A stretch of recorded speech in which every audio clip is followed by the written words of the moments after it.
እግዚአብሔር ይባርካችሁ። ጥቂት የትንሣኤ ቃላትን እንመልከትና እኔም ማልዛችሁም ኦሬዲ ልጆቻችን ሰብከውናል። እንደነ ሳራ አይነት ሰባኪዎች ተገኝተዋል። እንደነ ጆሲ አይነት ሙዚቃ ተጫዋቾች እየበቀሉ ነው። በጣም እኮ ነው የሚገርም። መስመር ይዘው ልጆቻችን ሲዘምሩ ማየት ይሄ በጣም ትልቅ ደስታ ነው። እንዴት እንደምታዩት አላውቅም። ለኔ ግን ከዚህ በላይ ደስታ የለም። እግዚአብሔር የተባረከ ይሁን እና ክብሩ ይሄንን ጌታ በጭብጨባና በእልልታ ንባርከው ይገባዋል። አሜን። ስሙ ለዘላለም የተባረከ ይሁን። እህታችን ሀገርን ሰምሃር ብዙ ለአመታት የደከሙ እነዚህ ልጆች በማስተማር አሁን ቅርብ ጊዜ ጀምሮ ደግሞ ወንድማችን ሙሴ አሁን እንኳን መሐላችን የለም ይዞ ወርዷል እዛ እነዚህን ወገኖች መባረክ አለብን። ህይወታቸውን ዴዲኬት አድርገው ከሚጠቅማቸው ነገር ሸርፈው ወስደው ነው ለነሱ መስዋዕት የሚያደርጉትና ፍሬውን በዚህ ያያየን ነው። እግዚአብሔር ይባርካቸው። ስለዚህ ስታገኙ ባርኳቸው። ሰው አንድ ቀንም ይሰለቻል፣ አንድ ሳምንት ሁለት ሳምንት ያሰለቻል። ለአመታት ግን ይሄንን በትጋት መስራት ቀላል ነገር አይደለም። እኔ እንኳን ሳውቅ ይሄው 6 አመት ሊሆነኝ ነው። እግዚአብሔር ይባርካቸው። ስለነሱ ጌታን እጅግ አድርገን እናመሰግናለን። ሌሎቻችንስ ምንድነው ድርሻችን በዚህ ውስጥ ብለን ደግሞ ማሰብ አለብን። ምን እያገለገልኩ ነው? ምን እየሰራሁ ነው? የትን ያክል እግዚአብሔርን ቤት እየገነባሁ ነው የሚለውን እሱንም እናስብ። ሉቃስ ወንጌል ምዕራፍ 24ን እናወጣና እሱን እናነባለን። ከዛ በኋላ እናንተ ቁጭ ስትሉ ደግሞ እኔ አንድ ሁለት የመጽሐፍ ቅዱስ ክፍሎችን እጨምርና እጨርሳለሁ። በዚህ ቀን ቃሉ ነው የሚነበበው። ቃሉን እናነባለን። ሉቃስ ወንጌል ምዕራፍ 24 ካገኛችሁ ሁላችሁም በእግሮቻችሁ ብትቆሙና ለእግዚአብሔር ቃል ክብር ቃሉን ብናነበው ከዛ በኋላ ተመልሰን ቁጭ እንላለን። ሃሌሉያ! ኢየሱስ ተነስቷል። አሜን። ኢየሱስ ተነስቷል። ጌታ ለዘላለም የተባረከ ይሁን። የስብከታችን ርዕስ ይሄ ነው። ሰሞኑን የተሰቀለውን ኢየሱስን ስንሰብክ ነበር በነበረን ጾም ጸሎት። ዛሬ ደግሞ የተነሳውን ኢየሱስን ሰብካለን። ለነፍሳችን ይሄንን ሰብካታለን። ከእግዚአብሔር ቃል ይሄንን ሰብካለን። ሉቃስ ወንጌል ምዕራፍ 24 ከደረሳችሁ አብረን እናነበው። የዚህ ተመሳሳይ ታሪክ በዮሐንስ ወንጌል ላይ አለ፣ በማቴዎስ ወንጌል ላይ አለ፣ በማርቆስ ወንጌል ላይ አለ። በብዙ ቦታ ነው ያለውና ግን ሁሉንም ሊያጠቃልልልን የሚችል ሉቃስን ስለመረጥን ነው እንጂ ማቴዎስ 27 እንደዚሁም በማርቆስ 16 ይሄንን ሐሳብ እናገኘዋለን። ግን ሉቃስ 24ን አብረን እናነበው። ከቁጥር 1 ጀምረን እስከ 12 ያለውን ነው የምናነበው። ከዛ በኋላ አጭር ጸሎት ጸልየን ቁጭ እንላለን። አብረን እናነበው። እንደሌላው ጊዜ ድምጻችንን ከፍ አድርገን። ነገር ግን ከሳምንቱ በመጀመሪያው ቀን ያዘጋጁትን ሽቶ ይዘው ከእነርሱም ጋር አንዳንዶች ወደ መቃብሩ እጅግ ማልደው መጡ። ቁጥር 2 ድንጋዩንም ከመቃብሩ ተንከባሎ አገኙት። ገብተውም የጌታን የኢየሱስን ሥጋ አላገኙትም። ይገርማል። እነርሱም በዚህ ሲያመነቱ እነሆ 2 ሰዎች የሚያንጸባርቅ ልብስ ለብሰው ወደ እነርሱ ቀረቡ።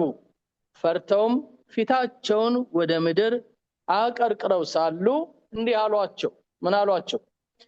ሕያውን ከሙታን መካከል ስለምን ትፈልጉታላችሁ? ተነስቷል እንጂ በዚህ የለም። የሰው ልጅ በኃጢአተኞች እጅ አልፎ ሊሰጥና ሊሰቀል በሶስተኛውም ቀን ሊነሳ ግድ ነው እያለ ገና በገሊላ ስለናንተ እንደተናገረ አስቡ። ቁጥር 8 ቃሎቹንም አሰቡ። ከመቃብሩም ተመልሰው ይህን ሁሉ ለ11ና ለሌሎቹ ሁሉ ነገሯቸው። ይህንንም ለሐዋርያት የነገሯቸው መግደላዊት ማርያምና ዮሐና፣ የያዕቆብም እናት ማርያም ከእነርሱም ጋር የነበሩ ሌሎች ሴቶች ነበሩ። ሴቶች ደስ ይበላችሁ፣ ያምርባቸዋል። የምስራች ስታወሩ በጣም ያምርባቸዋል። ክብር ለኢየሱስ ይሁን። ይሄንን መጡና ነገሯቸው። ቁጥር 11 ይህም ቃል ቅዠት መስሎ ታያቸውና ወንድሞች ከቅዠት እግዚአብሔር ያድነን። ቅዠት መስሏቸው ምን አላሉም ነው የሚለው? አላመኗቸውም። ጴጥሮስ ግን ተነስቶ ወደ መቃብር ሮጠ። በዚያም ዝቅ ብሎ ሲመለከት የተልባ እግር ልብሱን ብቻ አየ። በሆነውም ነገር እየተደነቀ ወደ ቤቱ እንደነቅ በየቀኑ ኢየሱስ ተነስቷል። ሃሌሉያ! ያስደንቃል። የጌታ መነሳት ድንቅ ያደርጋል፣ ያስገርማል። ባሰብነው ቁጥር እንገረማለን።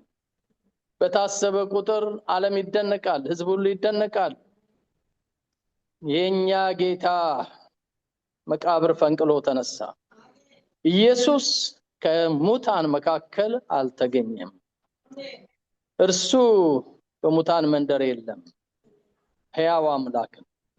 ሃሌሉያ ሃሌሉያ! የኔ ጌታ ሞትን ድል ያደረገ አሸንፎ የተነሳ መቃብር የፈነቀለ የድል አባት፣ የድል ጌታ፣ የድል ንጉስ ለዘላለም ስሙ ይባረክ። ጌታ ኢየሱስ እጅግ አድርገን እናመሰግንሃለን። ዕዳችንን ሁሉ ከፈልክና መከራችንን ሁሉ አንተ ተሸክመ ሕመማችንን፣ ደዋችንን፣ ቁስላችንን ሁሉንም ጥርግርግ አድርገህ ወስደህ በአንተ ጫንቃ ላይ አስቀምጠህ ስለኛ የተጠላህ፣ የተተውክ፣ የተረሳ ደግሞ ኃጢአተኛ ሆነ ጌታ ሆይ እኛን ነፃ ልታወጣ እንደዚህ እንደዛሬው ቀን ኢየሱስ ተነስቶልናል ብለን ሰለብሬት እንድናደርግ ማቃችንን ቀደህ የጽድቅ ልብስ አልብሰህ ነፍሳችንን በደምህ አጥበህ አንጽተህ ንጹህ አድርገሃት በማንኛውም ሰዓት ከአብ ጋር ለመነጋገር መንገዱን ጠርገልን ይዘህን ወደ ውስጠኛው መቅደስ ቅድስተ ቅዱሳን ገብተህ ማይገባንን ክብር እንድናገኝ አንተ ሞትን ድል አድርገህ ተነሳህ። ሃሌሉያ! የናዝሬቱ ኢየሱስ ተስፋችንን አለመለምከው፣ ተስፋችንን ሙሉ አደረከው፣ ደስታችንን ሙሉ አደረከው፣ ሳቃችንን ሙሉ አደረከው። ሊቀለበስ የማይችል ማንም ሪቨርስ ሊያደርገው የማይችል የታሪክ ምዕራፍ ሰራህልን። ሃሌሉያ! ዛሬ 2000 ዓመት ይቺ ፕላኔት ይሄን አስተናገደች፣ ምድር ይሄን አስተናገደች። ከዛን ጊዜ ጀምሮ የዓለም ታሪክ ተለወጠ። ኢየሱስ ተነሳ፣ ኢየሱስ ተነሳ፣ ኢየሱስ ተነሳ። ሃሌሉያ! ታሪክ ተለወጠ። የሰዎች ደስታ በዛ፣ የነፍሳት ምስጋና በዛ። ለጻድቁ ክብር ይሁን የሚል ዝማሬ ከምድር ዳርቻ መሰማት ተጀመረ። ሃሌሉያ! ሁሉም በያለበት በየቤቱ በየመቅደሱ ምስጋና ለትንሣኤው ጌታ ማቅረብ ጀመረ። ምክንያቱም አንተ ተነሳ፣ የሞትን ግድግዳ ሰበርከው፣ የሞትን ጣራ አጠፋኸው፣ የመቃብርን አቅም ባዶ አደረከው። ሃሌሉያ! ኢየሱስ የትንሣኤው ጌታ ክብር ይገባሃል። እኛም በመቅደሳችን ምስጋና እንላለን። ሚስጥሩ ስለገባን፣ ሃሌሉያ፣ ስለተገለጠልን፣ ትንሣኤ ሕይወት እንደሆነ ስለገባን፣ ያንተ መነሳት የኛ ዋስትና እንደሆነ ስለገባን፣ ያንተ መነሳት ሰይጣንን ማሳፈሪያ እንደሆነ ስለገባን፣ ያንተ መነሳት የኃጢአትን መውጊያ እንደሰበረ ስለገባን በመቅደሳችን ምስጋና፣ በልባችን ምስጋና፣ ከልጆቻችን ጋር ምስጋና፣ ከወዳጆቻችን ጋር ምስጋና፣ ከቅዱሳን ጋር ምስጋና፣ ከነገር ከቋንቋ ከወገን ተሰብስበን ምስጋና ለታረደው በግ ለበጉ ይገባዋል፣ ለኢየሱስ ይገባዋል እንላለን። ከዘላለም እስከ ዘላለም ስምህ ይባረክ። ሃሌሉያ! አመስግኑት ወገኖች፣ አንደበቶቻችሁን ክፈቱ። ሃሌሉያ! ሃሌሉያ!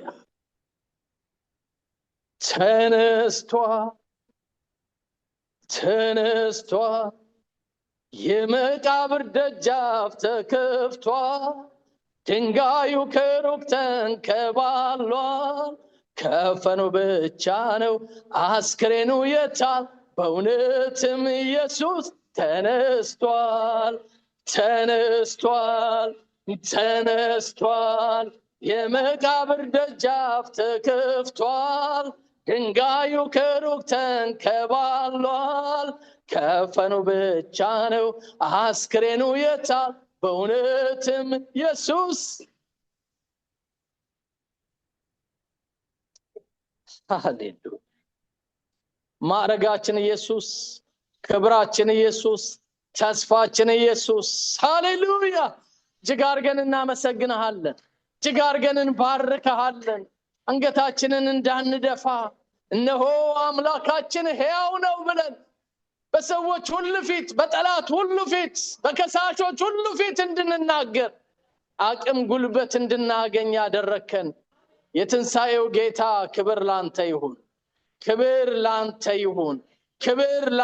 ይሁን ሞት ሆይ መውጊያ የታለ እንድንል ሲኦል ሆይ ማስፈራራት የታለ ብለን እንድንናገር ከሞት የተነሳው ኢየሱስ ዋስትና ስለሆንከ እጅግ አድርገን እናመሰግንሃለን እኛም ሕያውን ከሙታን መካከል አንፈልግም ሕያው ኢየሱስ በዙፋኑ ላይ ነው ያለው ክብር ከዘላለም እስከ ዘላለም ላንተ ይሁን ሞቼ ነበር ደግሞ ተነስቻለሁ አልከን ራስ ሃሌሉያ እኔ አልፋ ኦሜጋ ነኝ ብለህ ተናገርክ ጌታ ሆይ እናመሰግንሃለን ነፍሳችንን በዚህ ስላረሰረስካት ክብር ሁሉ ላንተ ይሁን ይህንን በዓል የሚያከብሩ በምድር ዙሪያ ያሉ ቅዱሳን ወገኖች ምናልባትም ሳይገባቸው ከበዓሉ ጋር ብቻ ልባቸውን ያደረጉ ቢኖሩ የልቦና አይኖቻቸው እንድትከፍት የትንሣኤው ጌታ ብቻህን ወደ ልባቸው እንድትገባ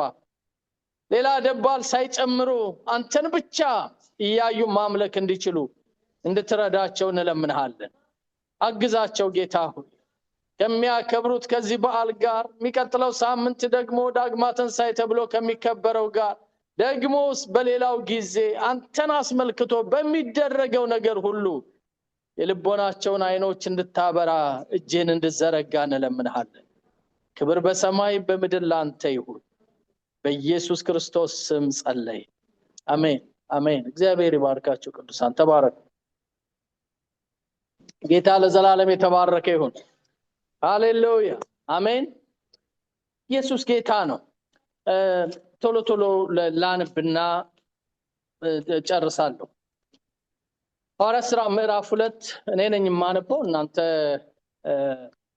ተሰሙኛላችሁ ግን ደግሞ ያነበባችሁ አብራችሁ ማየት ትችላላችሁ እንደተናገረ እንዲሁ ተነስቷል የሚለውን ቃል ትንሽ እንድናየው ፈልጋለሁ እንደተናገረ እንዲሁ ተነስቷል አንዳንዱ በእግዚአብሔር ቤት ሆነን ኮንፊደንስ ከምናገኝበት ነገር እግዚአብሔር የተናገረን ነገር ሁሉ መሬት ጠብ አይልም ይናገረን እንጂ የተናገረን ነገር ተአምር ይሰራልና እነዚህ መልአክ በዛ ያሏቸው ምንድነው በዛ ያሉት ሁሉ ደንግጠዋል ድንጋዩ ተንከባሏል መቃብሩ ውስጥ የሚታይ ነገር የለም እንደውም ከመፍራታቸው የተነሳ ወደ ምድር ምን ብለው ይላል አቀርቅረው ነው አይደል በጣም እኮ ከባድ እኮ ነገር እኮ ነው ምክንያቱም ከ3 ቀን በፊት ነው እየነገራቸው ነው ሄደው እነሳለሁ አይዟችሁ እነሳለሁ እያለ ነው አይደል ሄደው አሁን እዛ ሲሄዱ ባዶ ነው ሊደርሱበት አልቻሉ እሱ በሌሊት ነው የተነሳው ማንንም አልረዳው እና ሄደው ሲያዩት ባዶ ስለሆነ ስላጡት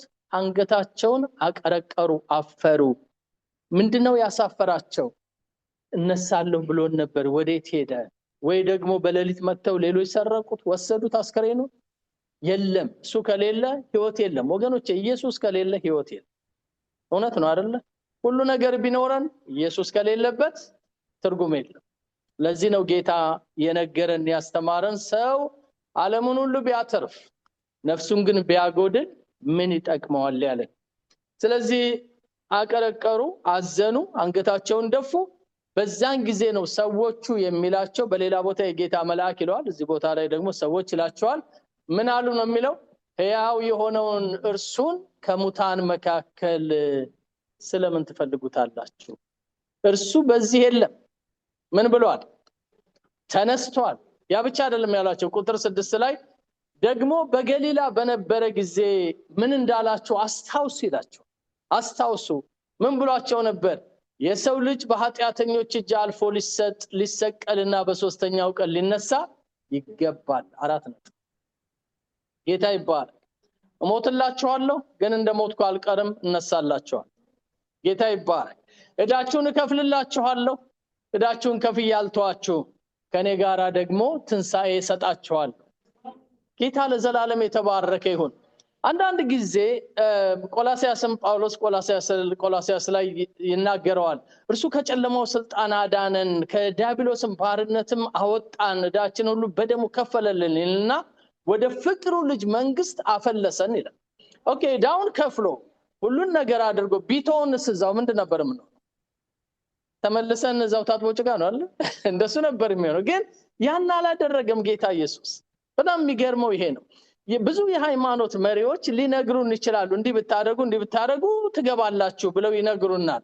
ግን አንደኞቹም ለኛ ዋጋ ሊከፍሉልን ማስገቢያውን ዋስትና ሊሰጡን አይችሉም። ጌታ ግን ያደረገው እንደሱ አይደለም። እንዲህ ብትሆኑ እንዲህ ትሆናላችሁ ብቻ ሳይሆን አይዟችሁ፣ አባት እንደሌላቸው ልጆች አልተዋችሁም፣ እኔ በምኖርበት እናንተ ደግሞ እንድትኖሩ መጥቼ ምን እላችኋለሁ? ወስዳችኋለሁ። ጌታ ለዘላለም የተባረከ ይሁን። ወንጌላችን መጽሐፍ ቅዱስ ወይ ክርስትና ልዩ ነው የምንለው ከዚህ የተነሳ ወገንተኝነት ይዞና አይደለም። ግን ሌሎችንም ማንበብ ይቻላል፣ ማየት ይቻላል። እስኪ ምንድነው እምነታችሁ ብሎ መከታተል ይቻላል።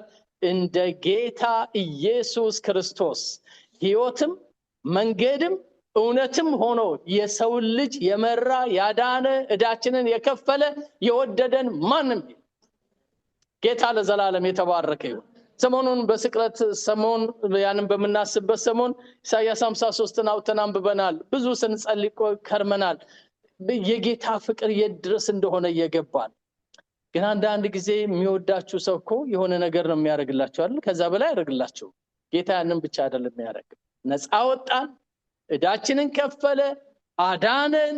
ያንን የነበረ የአዳም ኃጢአት በሙሉ ከላያችን ላይ አራገፈና ኖ ከዚህ በኋላ ደግሞ እኔ እንደተነሳው እናንተም ተነስታችሁ በአባቴ ቀኝ ትቀመጣላችሁ። አቤት ዋስትና እንዴት ደስ እንደሚል። ስለዚህ ይሄንን በገሊላ እኮ ሳለ ነግሯቸዋል ይልና ያንን ምን በሉ ነው የሚለው? አስታውሱ ያንን የተናገረውን ሊሰቀልና በሶስተኛው ቀን ሊነሳ ይገባል ብሎ ነበር። ሴቶቹም በዛን ጊዜ ቃሉ ምን አደረጉ ይላል? አስታወሱ ይመስለኛል። እዚህ ላይ እዛ ቦታ ላይ ልክ እንዳለ ሰው ሆኜ ሳስብ ባዶ መቃብር ነው ያዩት። አንገታቸውን ደፍተዋል፣ አዝነዋል። ምንድነው ይሄ? እንደው በሌላ አባባል ዘመኑን አንዳንድ ቋንቋ ይነገራል፣ መሸማቀቅ የሚባል ልክ የዛ አይነት ነገር ውስጥ ነው የገቡት። ሀፍረት፣ ጥውልግ ባንድ ጊዜ፣ ድክም ባንድ ጊዜ። እንግዲህ እንቅልፍ ሳይወስዳቸው ያደሩ ይመስለኛል። በጠዋት ግን ሲሄዱ አንገት የሚያስደፋ ነገር ነው ያገኛቸው። እዛ ተክዘው ባሉበት እነዚህ ሰዎች የነገሯቸው ኢየሱስን አምጥተው አላሳያቸውም ወይ ኢየሱስ መጥቶ አልታያቸውም። ያሏቸው ምንድነው? የነገራችሁን ምን በሉ ነው የሚለው? እስኪ ከኔ ጋር ናችሁ? የተሰበካችሁትን የተማራችሁትን ቃሉ የሚላችሁን እግዚአብሔር አምላክ እንድናስታውስ ይርዳል። ብዙ ጊዜ ሰይጣንና ይህ ዓለም የሚያታልለን ስለማናስታውስ ነው እንጂ ተነግሮናል ብዙ ነገር በህልም፣ በሰው፣ በራእይ፣ በመገለጥ፣ በቅዱስ ቃሉ፣ በስብከት በተለያየ መልኩ ጌታ ሳይናገር ያለፈበት ጊዜ ግን ችግሩ የምን ጉዳይ ነው? የማስታወስ ጉዳይ ነው። እንግዲህ የሶስት ቀን ጉዳይ ነው ወይ ደግሞ የአንድ ሳምንት ጉዳይ ነው ብለን እንበል። እነዚህ ሴቶች ጎበዞች ናቸው፣ በጣም ፈጥነው ነው የመጡት። ግን እዛ ሲደርሱ አንገታቸውን ያስደፋቸው የኢየሱስ አለመነሳት አይደለም፣ ያለ ማስተዋሳቸው። አንዳንድ ጊዜ እጆቻችንን ጭንቅላታችን ላይ አድርገን መጸለይ የሚያስፈልገን ይመስለኛል። ከኔ ጋር ናችሁ? እንደሱ የዘን ጌታ ሆይ እባክህ ድምፅህን እንዳስታውስ እርዳኝ። በልጅነት ይሆናል የተናገርከኝ፣ በእድሜ መሃል ሊሆን ይችላል የተናገርከኝ። ወይ ደግሞ በአንዱ ቦታ እባክህ ያን እንዳስታውስ ያንተን ድምጽ ብቻ እንዳስታውስ እርዳይ ማለት በጣም ትልቅ ነገር ነው። ወዲያውኑ አስታውሱ ብሏቸው ሲነግሯቸው ሴቶቹ በዛን ጊዜ ምን አደረጉ ይላል? አስታወሱ። ቃሉን አስታወሱ። የነገራቸውን አስታወሱ። ትንሣኤ የምናከብርበት አንዱ ምክንያት ብዙ የማስታወስ አቅም እንድናገኝ። ክብር ለኢየሱስ ይሁን። ተነስቷል እያልን ስንዘምር፣ አብረን ስንሰባሰብ፣ እንኳን ለትንሣኤው በዓል አደረሰ ብለን ስንል ምን እንድናደርግ ነው? እስቲ በድገሙልኛ። እንድናስታውስ ነው። እንድናስታውስ ነው። የጌታን ራት እንኳን ስንወስድ ይሄንን ለመታሰቢያ ያድርጉት ነው አይደል የሚለው? አስታውሱት እኮ ነው የሚለው። ሁሉ ነገር እንድናስታውስ ነው የሚፈለገው። በዚሁ ወንጌል ላይ ብዙ አልሄድም ብያቸዋለሁ። የኤማውስ መንገደኞች የሚባሉ ነበሩ አለ። ከደቀ መዛሙርቱ አንዳንዶቹ ጉዞ እኮ ጀምረዋል፣ ሄደዋል እኮ። መሄድ ብቻ ነው እንዴ? አልጠወለጉም? ጠውልገዋል። አልደከሙም? ደክመዋል። ቋንቋቸው ምን እንደሚል አይዶን ነው እንግዲህ እናንተ ስታነቡ ታውታላችሁ። ለኔ ግን የሆነ በቃ ጣም የሌለው ንግግር ነው የሚናገሩት ብሎ ነበርኮ። እስቲ ቆይ ላነብላችሁ፣ ያው ክፍሉን ስለምታውቁት። ምንድነው የሚሉት? ቁጥር 13 እነሆም ከነርሱ ሁለቱ በዚያን ቀን ከኢየሩሳሌም 60 ምዕራፍ ያክል ወደ ኤማሁስ አይደል 60 ምዕራፍ ያክል ወደሚርቅ ኤማሁስ ወደሚባል መንደር ይሄዱ ነበር። ከነሱ መካከል ነው የሚለው። ስለዚህ ስለሆነው ነገር ሁሉ እርስ በራሳቸው ይነጋገሩ ነበር። ሁለተኛው ግሩፕ ነው። አንደኛው ግሩፕ ሴቶቹ ናቸው። ሄደዋል መቃብሩ አጠገብ፣ ባለማስተዋላቸው አዝነዋል፣ አቀርቅረዋል፣ ተክዘዋል። ደረሱላቸው እንጂ እነዛ ሁለት ሰዎች። እነዚህኞቹ ደግሞ ማንም አልደረሰላቸውም፣ ገና እየተከዙ ነው የሚሄዱት። ያን ጊዜ እርስ በራሳቸው እየተነጋገሩ ነገሩን ሲመራመሩ ነበር። እና ኢየሱስ ራሱ ቀርቦ ምን አላቸው ይላል? ከነርሱ ጋር ይሄድ ነበር፣ ነገር ግን እንዳያውቁት አይኖቻቸው ተይዞ ነበር። እርሱም ምን አላቸው ይላል? እየጠለጋችሁ ስትሄዱ እርስ በራሳችሁ የምትነጋገሯቸው እነዚህ ነገሮች ምንድናቸው? አልተጻፉም? ግን ጌታ ዝም ብሎ ሰምቷቸዋል። ለኛ እንዳንሰናከል ይመስለኛል ያልተጻፈው። ምክንያቱም በጣም የማይጣፍጥ ንግግር ነው የሚናገሩት። አብረነው ነበርን እኮ፣ መረባችንን ጥለን ነበር እኮ የተከተልነው፣ ቤተሰቦቻችንን ጥለን ነበር የተከተልነው፣ ከሱ ጋር እኮ ለመሆን እኮ ቃል ገብተን ነበር፣ ደግሞ አልክዳችሁም አልተዋችሁም ብሎን ነበር የሚል ጸያፍ አይነት ክሪቲሲዝም ያለበት ንግግር ይመስለኛል። መጠውለቅ ቀላል ነገር ስላልሆነ ማለት ነው። አገኛችሁ ሐሳቤ? ከ3 ቀን በፊት አብረው ነበሩ። አሁን ከ3 ቀን በኋላ የመጠውለጋቸው ብዛት፣ አንድ አትክልት ሳታጠጡ ስትቀሩ በስንት ቀኑ ነው የሚጠወልገው? ትንሽ ቀን ይፈልጋል አይደል? ትንሽ ቀን ወይ ሳምንት ይፈልጋል። እነዚህ ሰዎች ግን በስንት ቀን ነው የተወለጉት? በጣም ነው የተወለጉት። እና ጌታ ምንድነው የሚላቸው? እንዴ እየተወለጋችሁ ስትሄዱ እርስ በራሳችሁ የምትነጋገሯቸው እነዚህ ነገሮች ምንድናቸው? አላቃቸውም እኮ እስከዛሬ እንዲህ አይነት ቃል አልነበራችሁም። እስከዛሬ እንዲህ አይነት ነገር ሲነጋገሩ አልነበረም። ጎበዞች ነበራችሁ። አሁን ግን ምን ብላችኋል ነው የሚለው? ጠውልጋችኋል ይላቸዋል። ከዛ ቀዮጳ የሚባለው አንዱ መልሶ ምን አለ? አንተ በኢየሩሳሌም እንግዳ ሆነህ ለብቻ ትኖራለህን? በእነዚህ ቀኖች በዚያ የሆነውን ነገር አታውቅም? ምን አለው? እርሱም ይህ ምንድን ነው አላቸው። እነርሱም እንዲህ አሉት፣ በእግዚአብሔርና በሕዝቡ ፊት፣ አዳምጡኝ ይሄንን ቃል ወይ አንብቡት። በእግዚአብሔርና በሕዝቡ ሁሉ ፊት በስራና በቃል ብርቱ ነቢይ ስለነበረው ስለ ናዝሬቱ ስለ ኢየሱስ እርሱን የካህናት አለቆችና መኳንንቶች ለሞት ፍርድ እንዴት አሳልፈው እንደሰጡትና እንደሰቀሉት ነው። እኛ ግን እስራኤልን እንዲቤዥ ያለው እርሱ እንደሆነ ተስፋ አድርገን ነበር። ደግሞም ከዚህ ሁሉ ጋር ይህ ከሆነ ዛሬ 3ኛ ቀን ነው። ደግሞም ከኛ ውስጥ ማልደው ከመቃብሩ ዘንድ የነበሩት አንዳንድ ሴቶች አስገረሙን። ስጋውንም ባጡ ጊዜ ሕያው ነው የሚሉ የመላእክት ራእይ ደግሞ አየን ሲሉ መጥተው ነበር። ከኛ ጋር ከነበሩት ወደ መቃብር ሄደው ሴቶች እንደተናገሩት ሆኖ አገኙት፣ ግን እርሱን አላዩትም። ጌታ ኢየሱስ እንደዚህ ይላቸዋል። ቁጥር 25 ከነጋ ከሆናችሁ እናንተ ምን የምትሉ ነው የሚላቸው? ጎበስ ደቀ መዝሙሮች ነው ያላቸው? አይደለም ያላቸው። እናንተ ምንም አትሉ። በጣም ነው የሚገርም። እናንተ የማታስተውሉ ይሄ ትልቅ ነገር ትንሣኤ ዘወትር እንድናስበው ያስፈልጋል። ነጥብ ይሄ ትንሣኤን በየቀኑ ማሰብ አለባችሁ። ጠዋት ለማታ፣ ማታ ለጠዋት፣ ሳምንት ለሳምንት፣ ሁሉ ቀን የትንሣኤው መንፈስ ልባችሁን እንዲገዛችሁ መፍቀድ ያስፈልገናል ወገኖች። ጌታ ለዘላለም የተባረከ ይሁን። እዚህ ውስጥ ያለነው ምናልባት ወጣቶቹ ትንሾቹ ካልሆኑ ብዙዎቻችን እናውቃለን። የዚህ ዓለም ነገር ከንቱ ነው። የከንቱ ነው። አሜን። የዚህ ዓለም ነገር አይን የሚጣልበት ልብ የሚጣልበት አይደለም። የሰው ሁሉ ተስፋ ትንሣኤ። ክብር ለኢየሱስ ይሁን። ከሞት ባሻገር ያለው ህይወት እንደ በኩር ሆኖ ከሞት የተነሳው ኢየሱስ የኔና የናንተ ዋስትና ነው። እግዚአብሔር ለዘላለም የተባረከ ይሁን። ስለዚህ ያላቸው ምንድነው? አታስተውሉም ነው ያላቸው። እናንተ የማታስተውሉ ይልና ነቢያትም የተናገሩትን ሁሉ ልባችሁ ከማመን የዘገየ ክርስቶስ ይሄንን መከራ ይቀበል ዘንድና ወደ ገዛ ክብሩ ይገባ ዘንድ ይገባው የለምን አላቸው። አያችሁ ምን እያለ ነበር ያስተማረው? የሰው ልጅ አልፎ ተሰጥቶ ሊሰቀልና በሶስተኛው ቀን ሊነሳ ይገባዋል ብሎ ነበር። ይሄን እኮ መጽሐፍት ሁሉ ነው የሚያወራው። ብሉይ ኪዳን ያወራዋል፣ ነቢያት ያወሩታል፣ ሙሴ ያወራዋል፣ እንደገና ደግሞ የመዝሙር መጽሐፍ ሁሉ ያወራዋል። ይሄ ይገባዋል አላቸው። ቁጥር 27 ከሙሴና ከነቢያት ሁሉ ጀምሮ ስለ እርሱ በመጽሐፍ ሁሉ የተጻፈውን ምን አለላቸው ይላል? ተረጎመላቸው። እንደዚህ ብዬ ልጨርስ። ይሄው ክፍል የሚናገረው እነዚህ የጠወለጉ የሄዱ ሰዎች ኢየሱስን ወደ ቤታቸው ይዘውት ገቡ አይደለ? ባክህ ብለው አስገቡት። ከገባ በኋላ ጌታ የሆነ ነገር ሳይሰራ ስለማይሄድ አይናቸው ሊከፍትላቸው ፈለገ። ምግብ ሰጣቸው። አይናቸው በራ። ኢየሱስ እንደሆነ አወቁት። ግን እንደዛ ብቻ ጥሏቸው ሄደ? አልሄደም።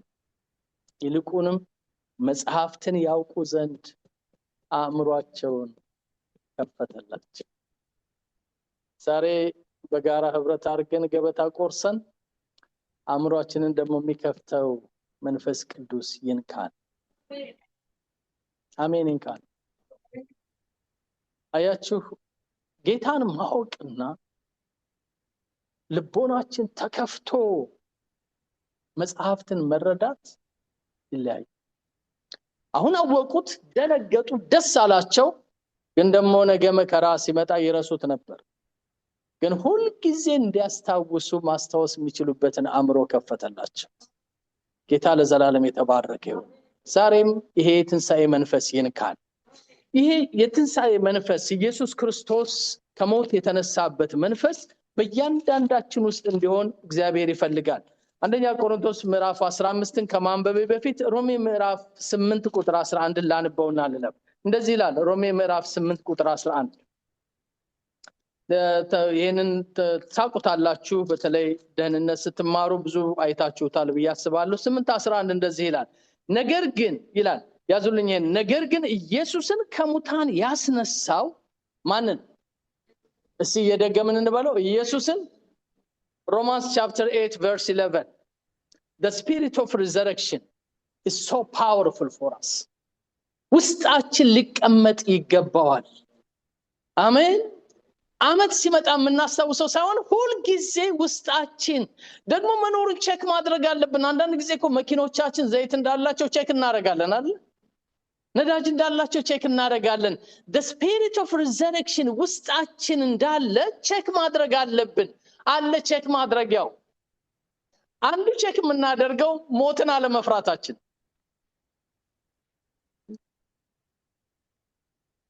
ክብር ለኢየሱስ ይሁን። እዚህ አሜን በሉ በደም። ሁለተኛው ይሄን ዓለም አለመውደዳችን። የትንሣኤ መንፈስ ያለው ሰው never ever ከዚህ ይሄንን ዓለም አይወደው። እንደውም የሚለው ምንድነው ታውቃላችሁ? መቼ ነው መተህ የምትወስደኝ? ከኔ ጋር ናችሁ? የትንሣኤ መንፈስ ያለው ሰው ያኛውን ቤት ነው የሚናፍቀው። ይህን ምድር አይፈልገው። በእርግጠኛ ነግራቸዋለሁ አይፈልገው። እኔ አሁን ብጠይቁኝ አልፈልገው።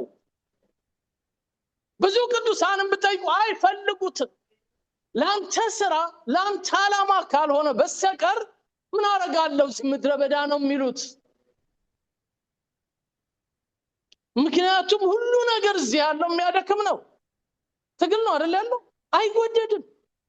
ግን የትንሣኤው መንፈስ የሌላቸው ሰዎች ኢቭን ክርስቲያኖች እንኳን ቢሆኑ ይፈራሉ። የሚፈሩት ምንድነው? እርግጠኞች አይደሉም ከሞት በኋላ ስለመነሳታቸው።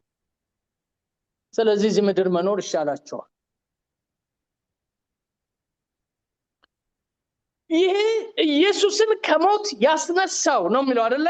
የትንሣኤው መንፈስ ወይ ደግሞ ክርስቶስን ከሙታን ያስነሳው የእርሱ መንፈስ በእናንተ ዘንድ ቢኖር፣ ክርስቶስ ኢየሱስን ከሙታን ያስነሳው እርሱ በእናንተ በሚኖረው በመንፈሱ ለሚሞተው ሰውነታችሁ ደግሞ ሕይወትን ይሰጣል። አንዳንድ ጊዜ ሰባኪዎች ይህንን ክፍል ከፈውስ ጋር ከስጋ ፈውስ ጋር ያገናኙታል። አይደለም። ሊል የሚናገረው እሱ ነው።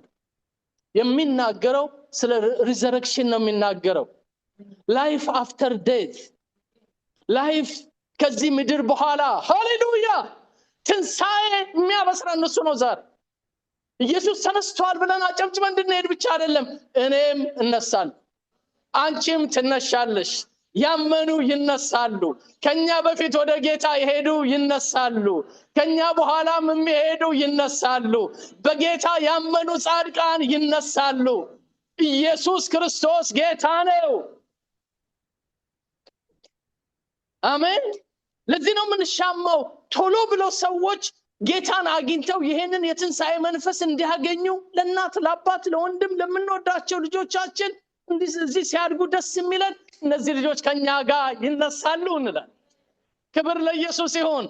እነዚህ የተወለዱ ልጆች ለዘላለም በጌታ ፊት ይዘምራሉ፣ አናጣቸውም ልጆቻችን እንላለን። ክብር ለኢየሱስ ይሁን። አሏችሁ ያልዳኑ እናትና አባት ቶሎ በሉ። ወንድም እህት አሏችሁ ፍጠኑ። ያንን የትንሣኤ መንፈስ እስካላገኙ ድረስ ዋስትና የላቸው።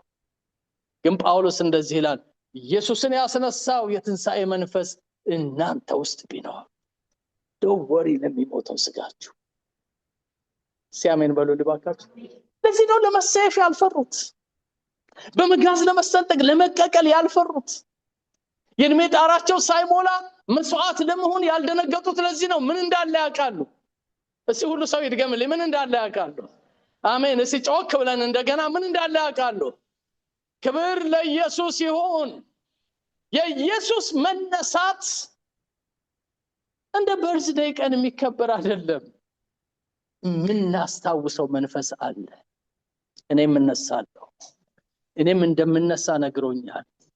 ጌታ ይባረክ። መጥቼ ወስደሃለሁ ብሎኛል። እኔ ባለሁበት እኖራለሁ ብሎኛል። የሞትን መውጊያ ሰብሮልኛል። እንግዲህ በክርስቶስ ኢየሱስ ያሉት አሁን ኩነኔ የለባቸውም ብሎኛል። ሃሌሉያ! የኔን በደል የኔን ኃጢአት እርሱ ጭልጥ አድርጎ ጠጣና አንተ ከኔ ጋራ በአብ ቀኝ ትቀመጣለህ ብሎኛል። እግዚአብሔር ለዘላለም የተባረከ ይሁን። ምንድነው ዛሬ የምናከብረው በዓል? ለማስታወስ ነው። ቃሎቹን እናስታውሳለን፣ ተስፋውን እናስታውሳለን። ከዛ ወዲያውኑ የተበላሸ ነገር ካለን አጀስት እናደርግና ቼክ እናደርጋለን። አለኝ የትንሣኤ መንፈስ ይነግረኛል። ጠዋትና ማታ አገርህ በሰማይ ነው ይለኛል፣ አገሬ በሰማይ ነው ይለኛል። አገሬ እዛ ነው። እስቲ አሜን በሉ ልባካችሁ። እዚህ ቤት አገሩ ባፈሎ የሆነ ብቻ ነው እንዳያለው። እስቲ አገራችሁ በሰማይ ይሆን። ክብር ለኢየሱስ ይሁን። ሃሌሉያ! ይሄ መንፈስ የሚነግረን አገርህ ቤት ነው የሚለው። አገሬ እዛ ነው፣ ሰፈሬ እዛ ነው፣ ዝማሬ እዛ ነው፣ ቋንቋዬ ሰማያዊ ነው፣ ካስፈለገ የኔ ከረንሲ ሰማያዊ ነው፣ የሚባርከኝ እርሱ ነው፣ በጀቱ ያለው እርሱ ጋራ ነው።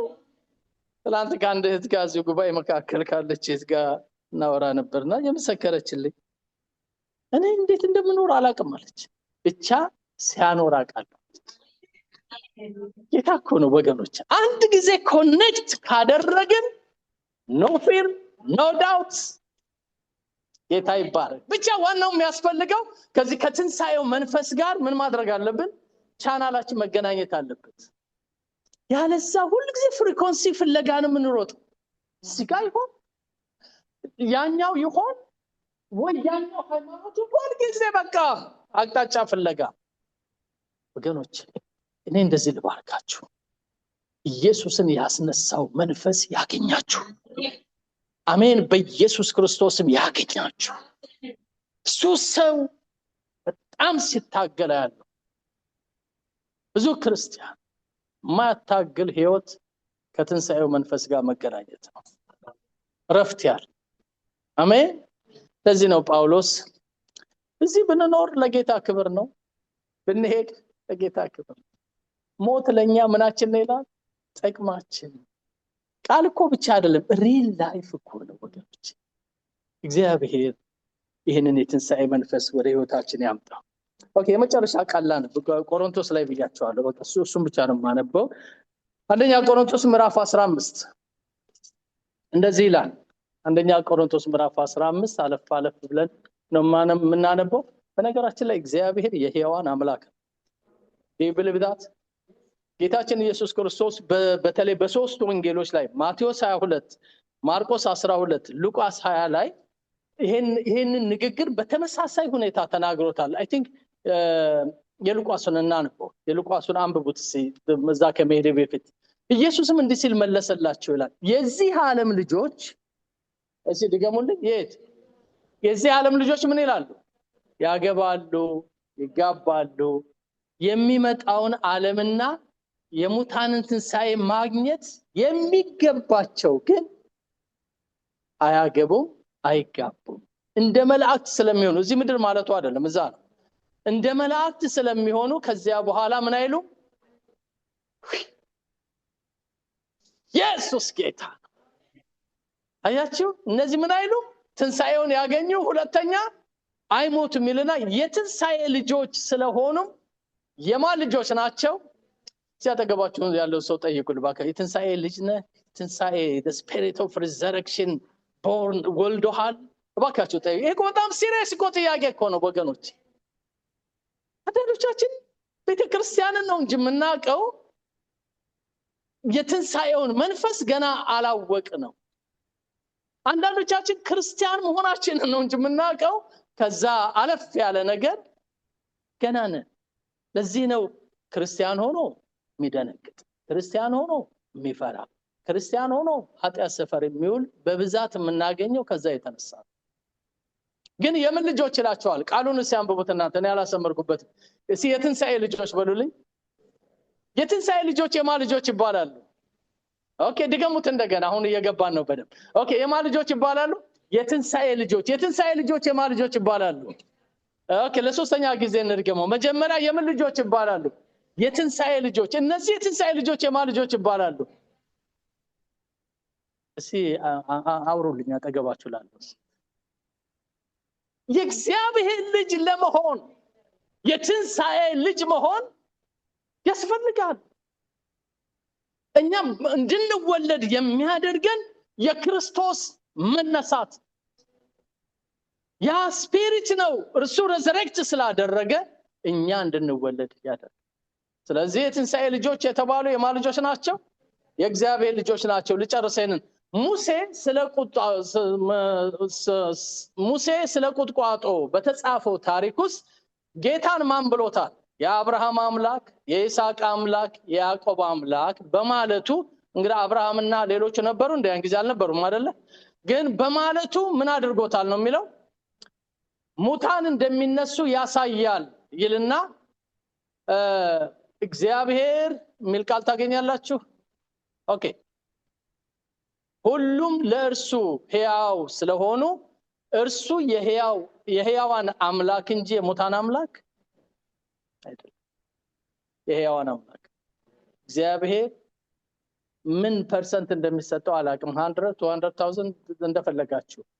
በጣም የሚያምነው ነገር በሪዘረክሽን ሁሉን ነገር የሚለየው በትንሣኤ ነው።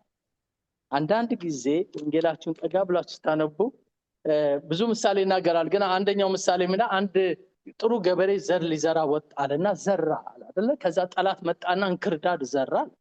ከዛ ገበሬዎቹ ተመልሰው መጥተው ምን አሉ? ጌታ ሆይ ይህንን እንክርዳድ እንንቀለው አሉ። እየረዳችሁ እንደዛ አላሉት? ከዛ ምን አላቸው? ተውት፣ እስከ ትንሣኤ ቀን ተውት አለና የዛን ቀን መላእክቶች ይመጣሉ። እነሱ ይነግሩታል። እናንተ አሁን እንንቀል ብትሉ ጥሩንም አብራችሁ ተውት አለ። አንድ ቀጠሮ ቀን ይዟል። የምን ቀን? በእግዚአብሔር ዕውቀት ውስጥ ሪዘረክሽን ዴይ። ያ ነው የኛ ጉጉት፣ ዋስትናችን። ጳውሎስ ይሄን እንድናምን እንደዚህ ይላል። ቶሎ ቶሎ ነው የማነበው። ወንድሞች ሆይ የሰበኩላችሁ ደግሞም የተቀበላችሁትን በእርሱም ደግሞ የቆማችሁበትን በእርሱም ደግሞ የምትድኑበትን ወንጌል አሳስባችኋለሁ። በከንቱ ካላመናችሁ በቀር ብታስቡስ በምን ቃል እንደሰበኩላችሁ አሳስባ። ይሄን ፍሬዝ ብቻ ያዙት። I'm reading from 1 Corinthians chapter 15 from verse 1 እንግሊዘኛ ለምታነቡ ሰዎች የኔ ወንጌል ነው የሚለው። የኔ ወንጌል የሰበኩላችሁ በምን ቃል እንደሆነ ላሳስባችሁ ይልና እንደዚህ ይላል። እኔ ደግሞ የተቀበልኩትን ከሁሉ በፊት አሳልፌ ሰጠኋችሁ እንዲህ ብዬ፣ መጽሐፍ እንደሚል ክርስቶስ ስለ ኃጢአታችን ሞተ፣ ተቀበረ። መጽሐፍ እንደሚል በሶስተኛው ቀን ምን ሆነ? እስቲ ሁላችሁ መጽሐፍ እንደሚል በሉልኝ። መጽሐፍ እንደሚል ጌታ ይባረክ። ለኬፋ ታየ፣ በኋላም ለ12፣ ከዚያ በኋላም ከ500 ለሚበዙት ወንድሞች በአንድ ጊዜ ታየ። ከእነርሱም የሚበዙት እስካሁን አሉ፣ አንዳንዶች ግን አንቀላፍተዋል ይልና ከዚያም በኋላ ለያዕቆብ፣ ኋላም ለሐዋርያት ሁሉ ታየ። ከሁሉ በኋላ እንደ ጭንጋፍ ለመሆን ለእኔ ደግሞ ታየኝ። እኔ ከሐዋርያት ሁሉ የማንስ ነኝና የእግዚአብሔር ቤተክርስቲያንን ስላሳደዱ ሐዋርያ ተብዬ ልጠራ የማይገባኝ ነኝ። አልጨረሰም ጳውሎስ።